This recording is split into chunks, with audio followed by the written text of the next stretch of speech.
É um surto. O diretor-geral da Polícia Federal do Lula, ele surtou. Ele deu um piti. Ele humilhou Lira e Pacheco, humilhou o Congresso Nacional e dobrou a aposta contra o Marcel Van Hatten. Falou absurdos e ainda excluiu a Folha de São Paulo de uma coletiva de imprensa. Eu vou fazer agora diferente nesse vídeo, diferente do que eu faço nos outros, e eu vou começar pelo final da história. Dá uma olhadinha aí no final da história. Diretor-geral da Polícia Federal pedirá abertura de inquérito contra Marcel Van Hatten por chamá-lo de prevaricador. Esse é o final da história em que o Andrei aqui está dobrando a aposta contra o Marcel Van Hatten. Isso aí é um novo inquérito contra o Marcel Van Hatten, decorrente de palavras e opiniões do Marcel, o que deveria estar protegido pela imunidade parlamentar, segundo pelo menos o que diz a Constituição de 1988. Não, é claro, aquela Constituição diferente que a gente não conhece do Alexandre de Moraes. Mas como foi que a gente chegou a esse ponto? Gente, é inacreditável, é inaceitável o que está acontecendo no nosso país. É insano, é loucura. É tão louco quanto esse surto que acabou de ter ontem o diretor-geral da Polícia Federal lulista, subordinado a Alexandre de Moraes, que é o Andrei Rodrigues. Fica aqui comigo que eu vou te contar cada detalhe dessa história surreal e como que ele chegou até esse novo inquérito para você entender essa história. Vou mostrar tudo para você e o que está acontecendo no Brasil. Bora lá então, gente. Vamos direto ao ponto. O surto do Andrei Rodrigues começou quando o nosso deputado federal do Novo, o Marcel Van Hatten, confrontou o Andrei e o Lewandowski lá na Câmara dos Deputados nessa semana. O Marcel ele fez duas coisas que tiraram o Andrei do sério. Em primeiro lugar, o Marcel desafiou o Andrei a prender ele em flagrante. O que o Andrei era obrigado a fazer se o Marcel estivesse cometendo algum crime. E o que Marcel estava fazendo? O Marcel fez na frente do Andrei uma denúncia contra os abusos do STF. Ele denunciou, ele criticou os abusos praticados pela Polícia Federal subordinada a Alexandre de Moraes. E lembrem que a Polícia Federal tinha instaurado um inquérito contra o Marcel por falas idênticas àquelas que ele fez na cara do Andrei. Então, em tese, o Andrei tinha que prender o Marcel em flagrante se ele fosse manter o entendimento da Polícia Federal. Em segundo lugar, Marcel disse que se ele mesmo, Marcel, estivesse cometendo algum crime e o Andrei não prendesse ele, então o Andrei estaria prevaricando. O que é prevaricação? É quando você tem a obrigação de fazer alguma coisa como agente público e você não faz. E um policial federal tem que agir diante de crime, ele é obrigado a prender a pessoa em flagrante. Então, se o Marcel estivesse praticando algum crime e o Andrei não prendesse o Marcel em flagrante ali, o Andrei é que estaria prevaricando como chefe da Polícia Federal. E foi isso que disse o Marcel. E por isso, ele, Andrei, que deveria ser preso, disse o Marcel. Gente, foi lindo, foi uma jogada de mestre do Marcel. Ele encurralou o Andrei, encurralou o Lewandowski. E vejam o dilema em que o Andrei ficou. Você entendeu o dilema? O Andrei tinha duas opções. A primeira opção era manter a visão original da Polícia Federal de que Marcel estava praticando crime, só que aí ele tinha que prender o Marcel em flagrante, dentro do próprio Congresso. Isso ia gerar um tremendo tumulto, um tremendo fato político. A outra opção era recuar e reconhecer que a falha do Marcel não era crime, estava protegida pela imunidade. Mas isso ele jamais ia querer fazer, porque eles querem censurar as críticas ao STF.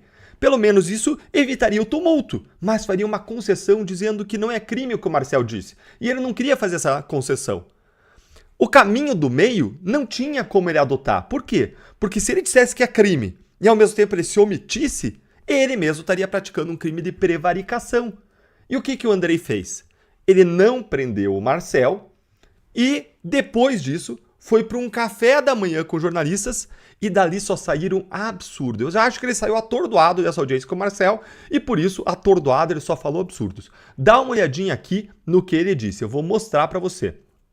O diretor da Polícia Federal rebate Lira e diz que não existe imunidade absoluta de parlamentares. Lê aqui comigo, gente, o destempero. O diretor-geral da Polícia Federal, Andrei Rodrigues, rebateu nesta quarta críticas do presidente da Câmara, Arthur Lira, sobre o indiciamento de parlamentares. Segundo ele, o descontentamento do Congresso não pode ter efeito na atuação da Polícia Federal. Não há nada que vai afastar a Polícia Federal do seu eixo de atuação. Nossa garantia não é a opinião de quem quer que seja, é a lei, disse Andrei durante o café da manhã com jornalistas, promovido na sede da Polícia Federal em Brasília. O diretor também disse que não existe imunidade absoluta e que é preciso diferenciar o que é direito do parlamento e o que é crime. Nós precisamos separar aquilo que é liberdade de expressão, que é prerrogativa que o parlamentar tem de suas falas, de seus votos, e o que é crime. Não há direito absoluto. Não há essa imunidade absoluta que alguns querem para cometer crimes, destacou. Gente, mas isso aí não foi o pior, não. Isso aí é absurdo, mas não foi o pior. Eu vou te mostrar coisa pior agora, mas se você concorda comigo que tudo isso aqui já é absurdo, curte o vídeo, se inscreve no canal e no fim compartilhe o link nos seus grupos para que mais pessoas saibam do tamanho dos absurdos que estão acontecendo no nosso país. E agora olha esse absurdo maior ainda que esse homem falou. É surreal, é inacreditável. Acompanha aí, ó. Olha o que ele disse. Imagina uma pessoa ir para a tribuna da Câmara e vender cocaína, vender crianças, atacar a honra das pessoas. É crime, não é liberdade de expressão. Vamos fazer o que tivermos que fazer. Observou. Meu Deus, gente, tenha misericórdia de nós, Deus. Olha que baixaria, que baixo nível jurídico. Olha essa argumentação aqui fajuta, essa comparação esdrúxula. Claro, Andrei, claro que não poderia ir lá e falar isso, porque aí não seria um crime de opinião, não seria um crime contra a honra, não seriam palavras, opiniões e votos que são protegidos pela imunidade. E na tribuna, anunciar a venda de cocaína é outro crime, é crime de tráfico de drogas, não tem nada a ver uma coisa com a outra. Aí seria uma ação, uma conduta, um comportamento e não uma fala, não tem nada a ver com a imunidade relacionada à liberdade de expressão. O que está protegido pela imunidade parlamentar é a opinião, a palavra e o voto. Que absurdo, então, que a gente tem que explicar isso. Vender criança na tribuna não seria liberdade de expressão, seria um outro crime autônomo que não é protegido nem por liberdade de expressão, nem por imunidade parlamentar. Não tem nada a ver uma coisa com a outra. Meu Deus, misericórdia. Ele conseguiu ser pior do que o Toffoli. Até estagiário de primeiro ano de direito reconhece o absurdo que esse homem está falando. Gente, sério, essa semana tá impossível. A gente viu o Lewandowski mentindo, inventando jurisprudência contra a imunidade parlamentar, dizendo que não era absoluta na tribuna, quando a jurisprudência é exatamente o contrário, fala que sim, a imunidade parlamentar é absoluta na tribuna. A gente viu ainda o Toffoli comparando liberdade de expressão com jogar pessoas de pontes e espancar a esposa dentro de casa, o que também não tem nada a ver uma coisa com a outra. Liberdade de expressão é para falas, comportamentos, é outro tipo de liberdade, de locomoção, etc. Ainda assim, essas outras liberdades de locomoção e de ação não são restringidas, mas sim são punidos os abusos, como homicídio, como jogar a pessoa de ponte, mas uma coisa não tem nada a ver com a outra. Toffoli viajou na maionese, como a gente falava antigamente, e agora o Andrei Rodrigues dizendo que vender cocaína ou criança na tribuna da Câmara tem algo a ver com a imunidade parlamentar. Tenha santa paciência. É sério, gente, Lewandowski, Toffoli, Andrei, os três estão a 80 km por hora. E aí, me responde, quem fala mais imbecilidades e absurdos em apenas uma semana a 80 km por hora, os três disputando? Vai me contando aí nos comentários o que você acha disso. Aí, gente, foi pouco.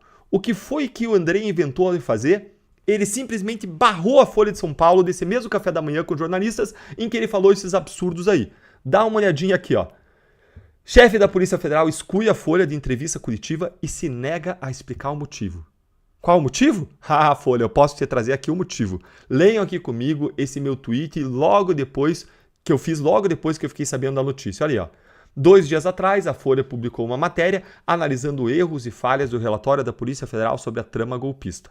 A Folha apontou várias afirmações feitas pela Polícia Federal que simplesmente não possuem provas e que são pura especulação. Ou seja, a Folha vai lá, critica duramente o trabalho da Polícia Federal naquela trama golpista e logo depois, 2 dias depois, adivinhe, a Folha não é chamada para uma coletiva em que ia falar sobre o assunto. É muita coincidência, né? É muita coincidência. Algo que tem que ser investigado, tem que ser melhor apurado, mas é muita coincidência. Levanta uma suspeição aqui de quebra de impessoalidade tremenda. A verdade é a seguinte, Folha de São Paulo, presta atenção nisso, ó. A verdade é, o estado de exceção, os abusos chegam para todos nós. Folha, tá aí a prova. Quem com censura fere, com censura será ferido. Quem apoiou os abusos e arbitrariedades do regime, acreditando que seria poupado, agora está tendo um choque de realidade. Gente, não vai ser poupado, vai todo mundo ser devorado por essa hidra que foi alimentada. Mas sabe qual é a sorte de vocês? Sabe qual é a sorte de quem está aí apoiando o regime? A sorte de vocês é que quem tem princípios, quem tem valores, e tem muita gente lutando por justiça, vai seguir lutando por justiça e pelo que é certo, não importa em favor de quem seja. E por isso o Partido Novo fez isso aqui que eu vou mostrar para você, ó. Partido Novo pede investigação por ausência da folha em entrevista da Polícia Federal. A gente do Novo entrou com uma notícia crime e uma notícia improbidade contra o diretor-geral da Polícia Federal lulista, contra o Andrei. Lê aqui comigo rapidinho o que foi que a gente pediu. Dá uma olhadinha aí, ó. No documento, o Novo afirma que a exclusão afronta o princípio da impessoalidade, a exclusão da folha da entrevista coletiva, né? Afronta o princípio da impessoalidade e pode configurar ato de improbidade administrativa e crime de prevaricação. Também fala que o veto pode ter sido motivado por uma retaliação ao veículo, uma vez que, segundo o partido, o jornal teria publicado dias antes uma reportagem em que criticava o relatório da Polícia Federal relacionado aos supostos planos de golpe de Estado. O partido pediu uma investigação da conduta do diretor-geral da Polícia Federal, considerando possíveis violações cíveis e criminais. Também foi pedida uma apuração administrativa interna para esclarecer os critérios da suposta exclusão, além de exigir explicações da corporação e do Ministério da Justiça. Eu defendo, o Novo defende, liberdade de expressão para todos, para direita, esquerda, acima, abaixo, porque a Constituição prevê isso para todos. É um direito natural que o Estado não pode cortar de ninguém. Diferente de quem gritava contra supostos abusos da Lava Jato e agora silencia diante dos abusos comprovados do STF. E aí, gente, como se tudo isso não fosse suficiente, o Andrei resolveu dobrar a aposta contra o Marcel Van Hatten, mas não é só contra ele. Na verdade, essa ação é contra toda a sociedade, é contra o Congresso Nacional. É mais uma humilhação para o Lira e para o Pacheco. A culpa disso tudo, na verdade, é do Lira e do Pacheco por deixar isso acontecer, por não defenderem antes, com firmeza, as prerrogativas do Congresso, do Parlamento, especialmente o senhor Rodrigo Pacheco, amigo dos ministros do Supremo. O Lira, pelo menos, se mexeu recentemente contra o indiciamento do Marcel e do Cabo Gilberto. Olha aqui o Andrei dobrando a aposta, como eu mostrei para vocês no começo. Diretor-geral da polícia pedirá abertura de inquérito contra o Marcel por chamá-lo de prevaricador. Mas aqui tem um catch-22, como dizem em inglês. É uma pegadinha. Peraí. Se o Marcel praticou crime ao chamar ele de prevaricador, ele tinha que, mais uma vez, prender o Marcel em flagrante. Se ele não agiu, ele está sendo prevaricador. Então isso aqui só comprova, ou em tese, o que o Marcel disse. É mais um fio aí em que o diretor-geral da Polícia Federal está se enrolando. Ué, Andrei, você estava na frente do Marcel na comissão quando ele disse isso. Por que você não prendeu ele? Se ele estava cometendo crime em flagrante, por que você não prendeu? Por que foi pedir agora um inquéritozinho para os ministros amigos depois? E mais, sabendo que a fala do Marcel também está protegida pela imunidade parlamentar? Marcel respondeu o porquê que ele está agindo assim. Sabe por quê? O que o Marcel disse foi porque a covardia age nas sombras. Só por isso. Se o Marcel cometeu crime, que desse voz de prisão em flagrante na hora, como era seu dever, ainda que fosse por chamar de prevaricador. Agora, não fazer isso. Agir ali com medo, com receio, com covardia, como disse o Marcel, em razão do que fosse, medo de uma retaliação, medo de um tumulto, medo de se indispor com o Congresso e não cumprir os seus deveres, não agindo, mais uma vez, comprova o que o Marcel disse. Mostra que estaria agindo com prevaricação, porque não existe exceção para esse cumprimento do dever de dar uma ordem de prisão quando é o caso de prender alguém que está praticando crime. E aí, pessoal, sabendo de tudo isso, vendo tudo isso, agora eu quero ouvir a sua opinião. Me conta o que você achou desse surto do chefe da Polícia Federal aí nos comentários. Um grande abraço e até o próximo vídeo. Não esquece, curte aqui para que a voz da nossa indignação possa chegar ainda mais longe.